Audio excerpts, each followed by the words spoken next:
Hey everyone, how's it going? So, I've been promising this for a long time, even before my other channel got banned, and, unfortunately, like I told you guys on my other channel, I have come into a new position at my job, so my responsibilities are through the roof now, and if any of you guys know this, or if any of you guys are a supervisor, you know that essentially you become the babysitter and expectations are held to a different standard than what they are for a normal associate.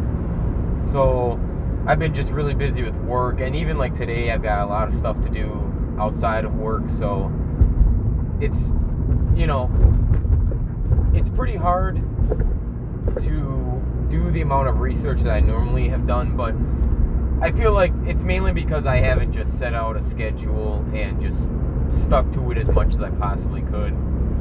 But anyway, I'm just going to give you guys sort of a synopsis of what I've been reading and researching into this subject, and it's not going to be in depth because, like I said, I haven't really had too much time, so that's why I don't want to confuse you guys and make you seem like this is a subject that I've studied over the years, because it isn't. It's just something that I came across recently, and I didn't even know that there was another side to the opinion or the contention of Orthodox and revisionist historians. It's amazing how revisionist historians, especially somebody like David Irving, who I don't even really consider a revisionist historian anymore, he still to this day says that Auschwitz wasn't an extermination center, which is good. But then he'll go on to say Treblinka was, Belzec was, Sobibor was, etc., etc. Anyway, let's move on, which is amazing because I don't know if anybody has told David Irving this, but the Leuchter report, the report that Fred Leuchter did that convinced David Irving that there was no gassings at Auschwitz, I don't know if he actually read the full report because Majdanek is in there too. So, anyway, if somebody would just like to mention that to David Irving. But anyway, I'm going to link the webpage that I'm on right now to in the description for this video so that you guys can go check it out, check out the sources. Like I always say, don't ever listen to me. Don't even listen to the author of this. Look at the sources that they're citing. See if it's absolutely consistent with the data. Try your best to ascertain the truth. And that includes all of the opinions or contentions that may be the exact opposite of this. That maybe try to confirm the Hitler's table talk as being genuine. So anyway, let's move on. So just to give you, like I said, some sort of basic synopsis of what this is about.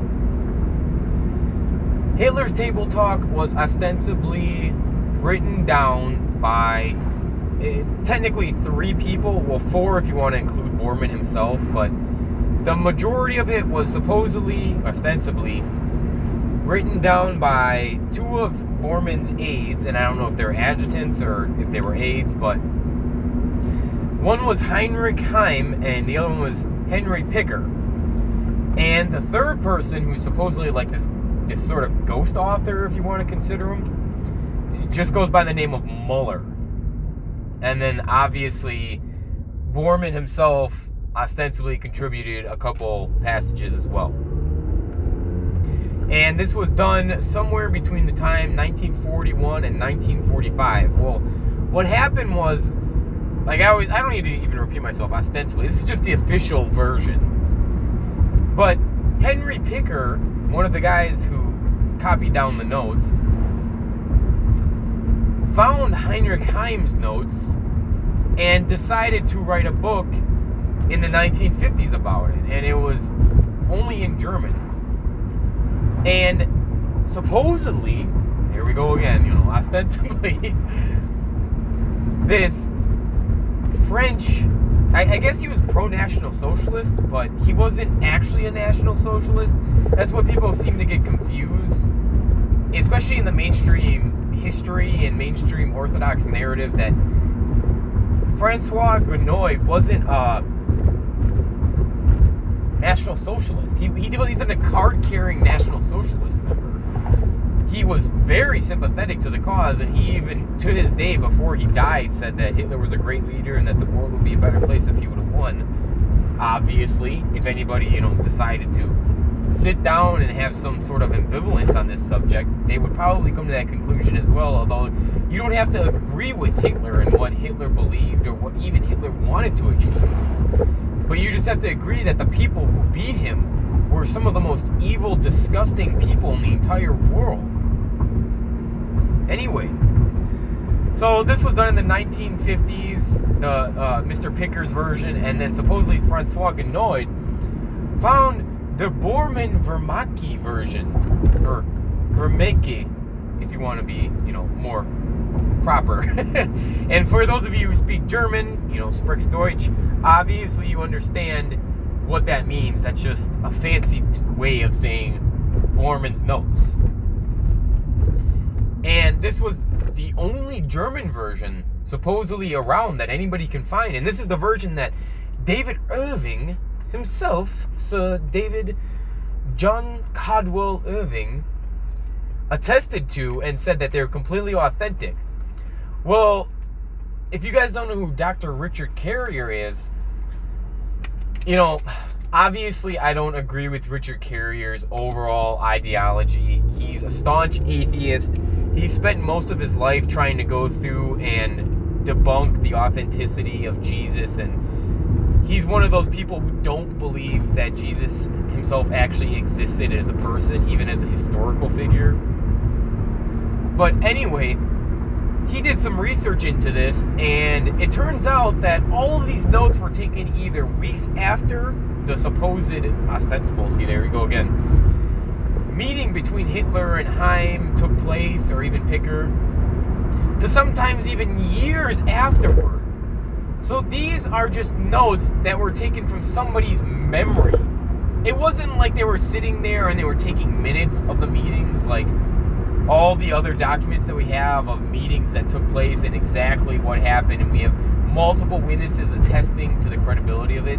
This is just them recollecting days, weeks, months, years after the event and writing down what they thought Hitler said during his quote-unquote rants, okay?